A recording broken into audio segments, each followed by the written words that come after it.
If you're from like England and you're in immigration, it's a big deal because what they've got to do is they've got to sort your passport out, and then they've got to sort an available flight out. Not only that, they've got to risk assess you, meaning, do you have armed guards? The first time I got deported, no armed guards. The second time deported, armed guards and cuffed. Third time deported, no armed guards, but escorted in cuffs to the plane. And once I was stepped on the plane, they don't just let you off at the airport and say goodbye because you can just fuck off. They put you on the plane, and once you're on the plane, they take your cuffs off and they're gone. The second time was fucking horrible because like they had these two guards there, and they've got the fucking guns. You know what I mean? The plane, the airplane marshals know they're on, and I think everyone else does really, because when the trolley girl comes round and asks for a drink and all that, I was gonna have a beer, and she just went no. They wouldn't even let me have a fucking beer, the miserable bastards. But yet they were having one, you know what I mean? So this is your flight home story now then? No, that was the second time now. That was the second time? Yeah. So you had armed guards on the second time? On the second time he had armed guards. Well, man was deported 3 times? 3 times, yeah. I was smuggling him back in on the other times. So what about the third time then?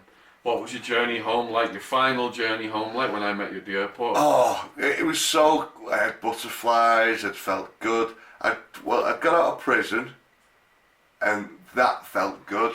And I kind of knew that I wasn't going straight home from there because I knew I'd have to go immigration and I'd be there for a while. And I went from there to I went from Kingman, Arizona to Florence, but it was a different. And then I was only at Florence for about 2 or 3 days, and I was sleeping on the floor.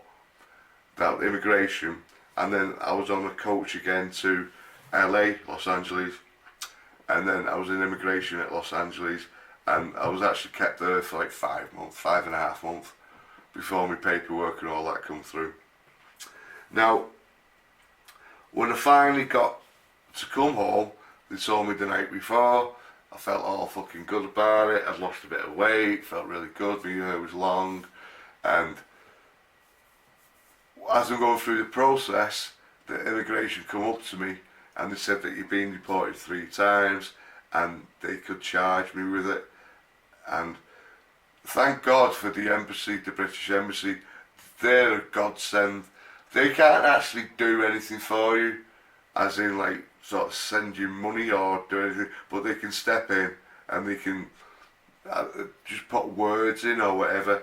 But basically, they got me through it where it's like, I could have been charged and done more time for coming in the country 3 times on the fucking row, but they just, like, I had to sign a declaration to say, look, you're out the country, you're banned for life, do not attempt to come in this country, and if you do, you can get up to, I think it was 25 fucking years in prison.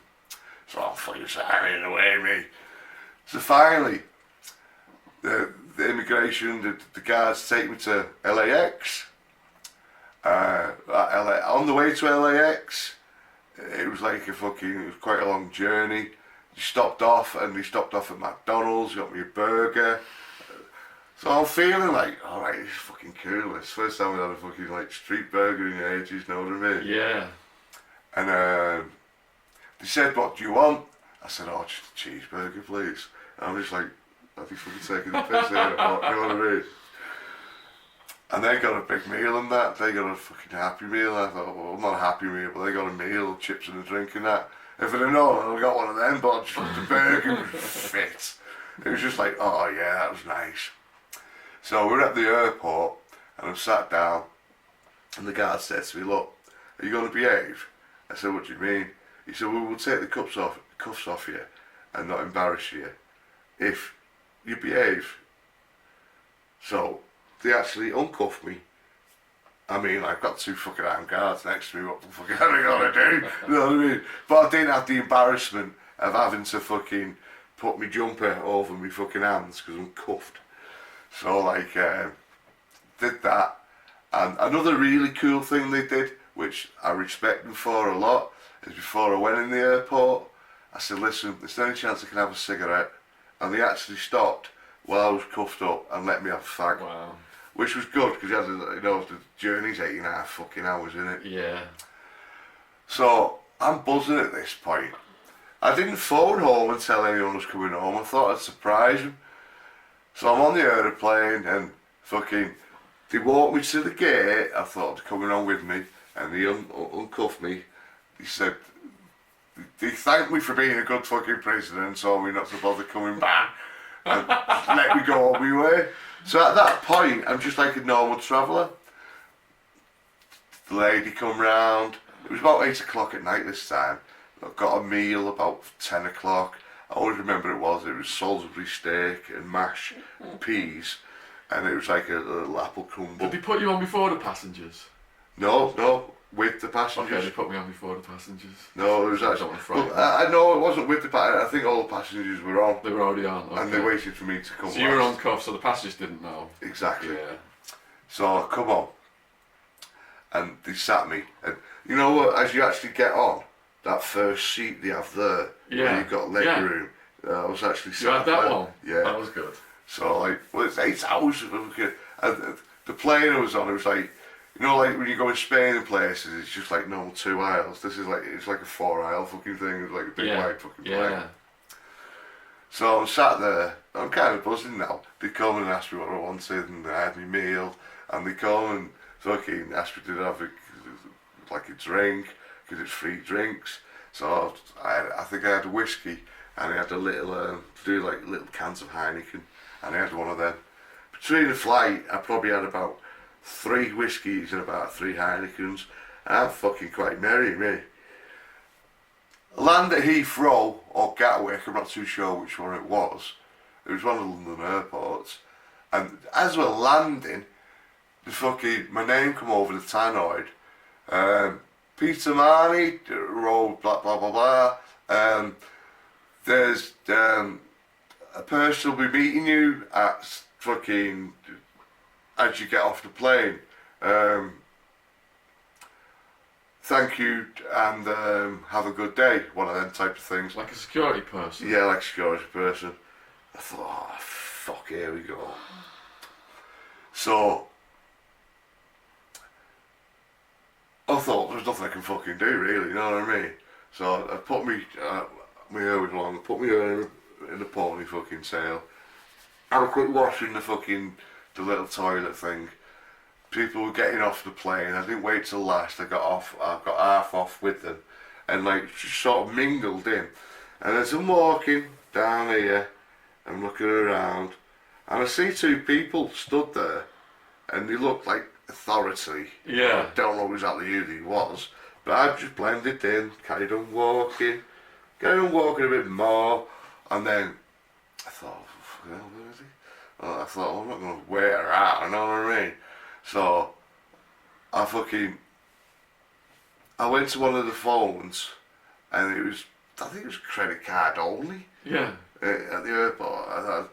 So, I just walked out the exit, and the first thing I thought was, get away from here for a little bit. So I walked like 50 yards up the fucking road. Yeah. I thought, fucking hell, I'm out here, I'm free. You know what I mean? Yeah. I'm gone. That's it. And then I seen you picked me up, didn't you? I was wandering around with big, massive things of cider. Yeah. Didn't you just, wasn't it like a 2 litre thing? And 2 litres of Strongbow. You just fucking drank the whole thing like that. It was fucking lovely tasting. And then, so we're just chilling, he's drinking the cider. Then I'm thinking, right, he's got through, that's it. And a voice comes over the intercom, Peter Mahoney, report to such and such a desk or something or other. Bailed. And we were like, alright, time to get the fuck out of here. It was amazing because it got out and then went back in to see Shaun, and then we went out and we stepped round the corner and I had a fag and he gave me the cider, gave one another hugs and that, and it felt brilliant. And then we went in to make a call because my brothers were supposed to be meeting me, or no, I was going to a hotel one night and they were going to meet me at the hotel. Yeah. The best feeling ever. But scary as fuck, because I don't know who the people was. They never followed up on it, because I had the street charge. Why you left? Let's not go into that. Oh, okay, we can't go into that. Whoever he was, we don't know to this day. And while man's reformed now, and everything's hunky dory. Yes. Yes. I've stayed out with trouble, and I'm not in trouble now. So take care out there. Love and cheers from Widnes. You all have a good day.